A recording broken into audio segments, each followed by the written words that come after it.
जय Hind and hello guys, स्वागत है आपका आपके अपने YouTube चैनल ज्ञानदेह होस्ट में। और इस वीडियो में मैं आपको बताने वाला हूं झारखंड स्टाफ सिलेक्शन कमीशन यानी कि JSSC JPMCCE ऑनलाइन फॉर्म 2024 के बारे में कि कैसे आपको 2500 प्लस पोस्ट का फॉर्म फिलअप करना है जो कि आपकी पैरामेडिकल स्टाफ के लिए निकाली है। तो इस वीडियो को देखते रहिए, यहाँ पर आपको स्टेप बाय स्टेप पूरी जानकारी दी जाएगी जिससे कि आप इस फॉर्म को बिना किसी मिस्टेक के भर पाएंगे। तो चलिए शुरू करते हैं गाइज। यहाँ पर भी जो वीडियो में देख सकते हैं, आपका ऑफिशियल नोटिफिकेशन है। इस ऑफिशियल नोटिफिकेशन से आप देख सकते हैं कि कौन सी पोस्ट के लिए किस कैटेगरी में कितनी वैकेंसी निकाली है। इसमें आपकी फार्मासिस्ट की पोस्ट है, फिर आपकी प्रयोगशाला प्राविधिक की पोस्ट है, एक्सरे टेक्नीशियन की पोस्ट है, परिचारिका श्रेणी ए की पोस्ट है। और इसके अलावा आप यहाँ पर जो अन्य पोस्ट है वो भी चेक कर सकते हैं। किस पर क्या क्वालिफिकेशन चाहिए अप्लाई करने के लिए, उसकी जानकारी भी आपको यहीं पर दी गई है। तो अगर आप इसमें एलिजिबल है और इंटरेस्टेड है अप्लाई करने के लिए, तो आपको कैसे फॉर्म को भरना है आप आगे इस वीडियो को देख करके जान लीजिए। कैंडिडेट इसमें ऑल इंडिया से अप्लाई कर पाएंगे। अगर आप ये सुनना मेरे मुंह से चाहते थे तो इसमें ऑल इंडिया से आप अप्लाई कर पाएंगे।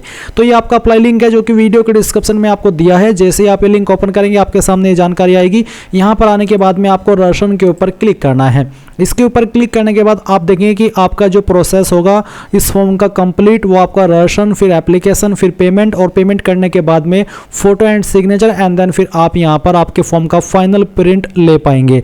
तो सबसे पहले यहाँ पर रसन में आपसे जानकारी मांगी है, are you an Indian citizen, क्या आप इंडिया के निवासी है? तो आप यहाँ पर यस कर दीजिए। फिर आपसे पूछेगी क्या आप झारखंड के लोकल रेसिडेंट है, झारखंड के निवासी है? अगर हाँ तो यस, नहीं तो आप नो करेंगे। अगर आप यहाँ पर नो करते हैं, आप झारखंड से नहीं है, तो फिर आप यहाँ पर जनरल कैटेगरी के अंदर काउंट किए जाएंगे, चाहे आपकी स्टेट जो भी है और उसमें आपकी कैटेगरी जो भी है, आप यहाँ पर जनरल के अंदर ही आएंगे। बट अगर आप झारखंड से है फिर तो आपकी जो कास्ट कैटेगरी है वो आप यहाँ पर आगे चल करके सिलेक्ट कर पाएंगे। अब आपको यहाँ पर आपका फुल नेम अपना एंटर करना है। ये आप 10th के सर्टिफिकेट के अकॉर्डिंग एंटर करेंगे। फिर आपको डेट ऑफ बर्थ यहाँ पर कैलेंडर के ऊपर क्लिक करके सिलेक्ट कर लेनी है। इस तरह से जो भी आपका ईयर है बर्थ का पहले आपको वो सिलेक्ट कर लेना है। फिर यहाँ से आपको आपका मंथ सिलेक्ट करना है एंड उसके बाद में यहाँ से आपका इस तरह से ये डिटेल्स आ जाएगा। इसके बाद में गाइज आप यहाँ पर आपकी ईमेल आईडी एंटर करेंगे जो कि आप रजिस्टर करना चाहते हैं। आपका मोबाइल नंबर देंगे एंड ये देने के बाद में जो भी जानकारी आपने भरी है यहाँ पर उन सभी को चेक करेंगे बहुत ही अच्छे से। फिर ये जो कैप्चा है वो यहाँ पर डालेंगे। अगर आपको ये समझ में नहीं आ रहा तो आप रिलोड कैप्चा के ऊपर क्लिक करके नया कैप्चा ला करके आपका जो कैप्चा है वो भरेंगे और फिर सबमिट रसन फॉर्म इसके ऊपर क्लिक करेंगे। अब गाइज यहाँ पर आप देखेंगे कि जो आपका रसन है वो सक्सेसफुल हो चुका है और आपको लॉगिन आईडी एंड पासवर्ड आपके डिस्प्ले के ऊपर दिया है। तो आप इस जानकारी को नोट कर लीजिए, स्क्रीनशॉट ले लीजिए क्योंकि ये जानकारी महत्वपूर्ण है। इसी से आप आगे चल करके लॉगिन करेंगे एंड बाकी का फॉर्म कंप्लीट करेंगे। अब आप यहाँ पर प्रोसीड के ऊपर क्लिक कीजिए। प्रोसीड पर क्लिक करने के बाद में अभी जो जानकारी आपने भरी वो कुछ तो वो दी गई है और कुछ अभी आपको यहाँ पर भरनी है। जैसे कि यहाँ पर आपको आंसर करना है select your district of local residence, यानी कि आप कौन सी डिस्ट्रिक्ट के स्थायी निवासी है और डिस्ट्रिक्ट आपको सिलेक्ट कर लेनी है। फिर आता है सिलेक्ट पोस्ट, आप कौन सी पोस्ट पर अप्लाई कर रहे हैं, pharmacist, lab technician, x-ray technician या फिर ग्रेड ए नर्स। तो जिस पर भी अप्लाई कर रहे हैं वही आपको यहाँ पर सेलेक्ट कर लेना है। एंड उसके बाद में आता है रिजर्वेशन कैटेगरी। तो आपकी रिजर्वेशन कैटेगरी कौन सी है, जनरल है, BC2, EBC फर्स्ट, SC जो भी है वो आप यहाँ पर सेलेक्ट कर लीजिएगा। अगर जैसे कि मैंने यहाँ पर SC सेलेक्ट की तो फिर यहाँ पर अगला सवाल आता है कि क्या आप विकलांग है? अगर हाँ तो यस, नहीं तो आपको नो करना है। एंड उसके बाद में गाइज यहाँ पर आपसे पूछा है कि क्या आप एक्स सर्विसमैन है जो कि आर्मी, एयरफोर्स और नेवी के होने चाहिए। अगर आप है तो यस, नहीं तो यहाँ पर भी आपको नो करना है। एंड देन फिर यहाँ पर गाइज आपके सामने अगला जो सवाल है वो आता है कि are you eligible under sports quota, क्या आप स्पोर्ट्स कोटा के अंडर एलिजिबल है? अगर हाँ तो आपको यस करना है, नहीं तो आप नो कर दीजिए। फिर इसके बाद में आता है कि क्या आप एक एक्सपीरियंस्ड पर्सन है पैरामेडिकल के? अगर हाँ तो यस, नहीं तो आपको नो करना है। एंड फिर यहाँ पर नीचे आएंगे और जो आपका जेंडर है वो आपको यहाँ पर सेलेक्ट कर लेना है। इसके बाद में गाइज आपके सामने आपकी बाकी की इन्फॉर्मेशन आएगी जो कि आपने भरी हुई है और अब आपको सेव एंड नेक्स्ट इसके ऊपर क्लिक करना है। नाउ गाइज आपके सामने यहाँ पर और अन्य डिटेल आती है जहां पर आपको आपका फादर गार्जियन नेम देना है, यानी कि आप आपके पिता का नाम भी दे सकते हैं या फिर जो आपके अभिभावक है उसका नाम भी आप यहां पर दे सकते हैं। एंड ये आपका 10th के सर्टिफिकेट के अकॉर्डिंग होना चाहिए अगर आप यहां पर आपके पिता का नाम एंटर कर रहे हैं। फिर आपको यहां पर आपकी माता जी का नाम एंटर करना है और इसके बाद में यहां पर मैरिटल स्टेटस में आपको बताना है मैरिड, अनमैरिड या फिर अदर, जो भी स्टेटस है वो आप टिक करेंगे। फिर आपका जो आधार नंबर है वो आपको यहाँ पर एंटर करना है एंड उसके बाद में आइडेंटिफिकेशन मार्क फर्स्ट में आपका जो भी बॉडी के ऊपर परमानेंट निशान है उस मार्क के बारे में आप यहाँ पर लिख देंगे। ये निशान आपकी बॉडी के ऊपर होना चाहिए और परमानेंट होना चाहिए। एंड अगर आपकी बॉडी के ऊपर एक से ज़्यादा मार्क है तो आप यहाँ पर दूसरा मार्क भी लिख देंगे, नहीं तो आप इसको खाली छोड़ सकते हैं। वैकेंसी टाइप आप रेगुलर वैकेंसी के लिए अप्लाई करें या फिर बैकलॉग वैकेंसी के लिए या फिर दोनों के लिए, तो जिसके लिए भी करें वही आप यहाँ पर सिलेक्ट कर लें and then save and next के ऊपर क्लिक करें। अब यहाँ पर आपके सामने एड्रेस की जानकारी आती है, तो ऊपर आपका कोरेस्पोंडेंस एड्रेस दिया है, इसका मतलब है कि प्रेजेंट एड्रेस आपको यहाँ पर भरना है।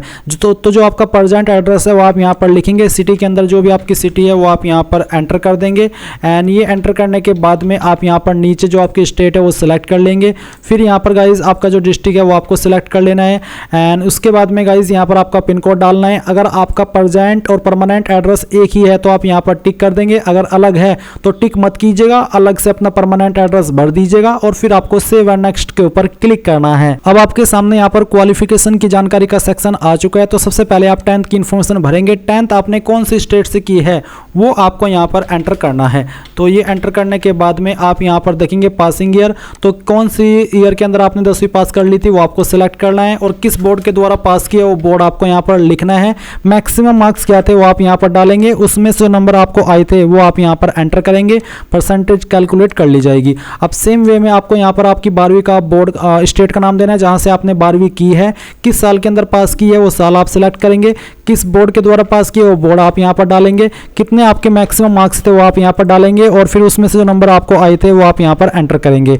एंड गाइज कुछ कैंडिडेट का सवाल ये रहेगा कि सर मेरे नंबर CGPA के अंदर है तो मैं क्या करूँ। तो गाइज उनको आपको मार्क्स के अंदर कन्वर्ट करना है, यानी कि पहले तो आपको आपकी टोटल CGPA को टोटल मार्क्स में कन्वर्ट करना है और फिर वो यहाँ पर डालने हैं और फिर जो नंबर आपको आए थे वो उस CGPA को आपको नंबर में कन्वर्ट करके वो नंबर यहाँ पर डाल देने हैं और फिर परसेंटेज आपकी कैलकुलेट कर ली जाएगी। अब आती है टेक्निकल क्वालिफिकेशन। जिस भी पोस्ट पर आप अप्लाई कर रहे हैं उस पर अप्लाई करने के लिए जो क्वालिफिकेशन चाहिए कंपलसरी रूप में उसका ऑप्शन आपको यहाँ पर देखने को मिलेगा। तो आप यहाँ पर वो क्वालिफिकेशन सेलेक्ट कर लीजिएगा, फिर आपको बताना कि कौन सी स्टेट से आपने वो पास की है, किस साल के अंदर आपने पास की है वो आपको यहाँ पर सिलेक्ट करना होगा।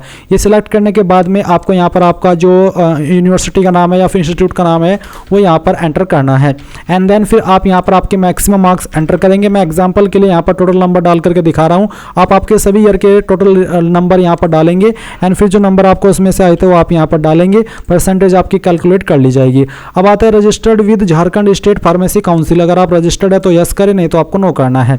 इसके बाद है वर्क एक्सपीरियंस की जानकारी। अगर आपके पास वर्क एक्सपीरियंस है तो आप ऑर्गेनाइजेशन नेम के अंदर उस हॉस्पिटल का नाम देंगे जहाँ पर आपने काम किया है या फिर उस डिपार्टमेंट का नाम जहाँ पर आपने काम किया है, पोस्ट का नाम जिस पोस्ट पर रह करके आपने काम किया है, नेचर ऑफ जॉब किस तरह का आप काम करते थे उसके बारे में थोड़ा शॉर्ट में आप यहाँ पर लिख देंगे, एक्सपीरियंस सर्टिफिकेट नंबर आपको यहाँ पर देना है और सर्टिफिकेट आपको ये एक्सपीरियंस का कब इशू हुआ था वो डेट आप यहाँ पर सेलेक्ट कर लेंगे and then add new row के ऊपर क्लिक करके इसको ऐड कर देंगे, फिर आप सेव एंड नेक्स्ट के ऊपर क्लिक करेंगे। अब गाइज आपके सामने यहाँ पर आपके फॉर्म का प्रीव्यू आ चुका है, आपने जो भी जानकारी भरी वो आप यहाँ पर देख सकते हैं। आपको बोला है कि payment will be done 1 days after the registration, please री log in after 1 day for online payment, यानी कि रजिस्ट्रेशन करने के एक दिन बाद में आपका यहाँ पर पेमेंट का लिंक एक्टिवेट होगा।